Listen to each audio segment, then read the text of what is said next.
अस्सलाम वालेकुम व्यूअर्स, मेरे ये एक दो अनार के पौधे लगे हुए हैं। आज मैं आपको इस वीडियो में बताता हूँ कि आपने अक्सर देखा होगा कि अनार के फूल गिर रहे होते हैं। आप समझते हैं कि आपके पौधे को कुछ मसला है जिसकी वजह से ये फूल गिरा रहा है, लेकिन ये पौधे ठीक हालत में ही होते हैं। इनकी चंद वजूहत होती हैं जो आपको बताता हूँ। ये देखें, जिस तरह ये फूल गिरे हुए हैं,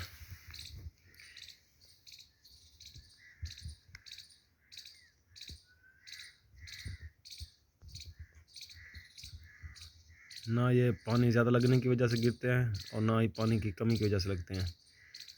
असल में ये नर फूल होते हैं। नर फूल का काम सिर्फ मादा फूल के लिए पोलिनेशन फ्रेम करना होता है और उसके बाद इनका कोई काम नहीं होता, ये गिर जाते हैं। ये देखें, मैं आपको दिखाता हूँ।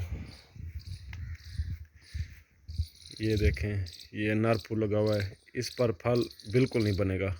ये सिर्फ पोलिनेशन के लिए काम आता है। हनी बीज वगैरह आती हैं जो पोलिनेशन का प्रोसेस करती हैं। ये देख, ये नर फूल हैं और इन्होंने गिरना है। अक्सर लोग समझते हैं कि हमारे अनार के फूल गिर रहे हैं, इसमें कोई पौधे में कोई बीमारी होगी या किसी चीज़ की डेफिशिएंसी होगी, लेकिन बिल्कुल ऐसा नहीं है। ये हर हालत में गिरना है। और मैं अभी आपको दिखाता हूँ मादा फूल। ये देखें, इसकी आसानी मैं आपको बताता हूँ। ये देखें, ये नर का फूल है जो इसके नीचे डोडा नहीं बना हुआ ख़ास गोल गुलाई में, और इसका फूल छोटा है। ये जो मादा है, माशाल्लाह, इसका फूल थोड़ा साइज़ में बड़ा है और नीचे ये डोडा बना हुआ है, और यही डोडा मोटा होकर अनार बनता है। ये आप आसानी से देख सकते हैं, इनमें बहुत बड़ा फ़र्क है।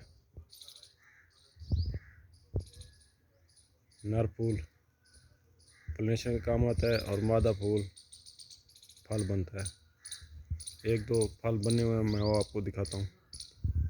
माशाल्लाह, ये देखें, जिस तरह मैंने आपको बताया, मादा फूल फल बन चुका है। ये दो वजूहत होती हैं,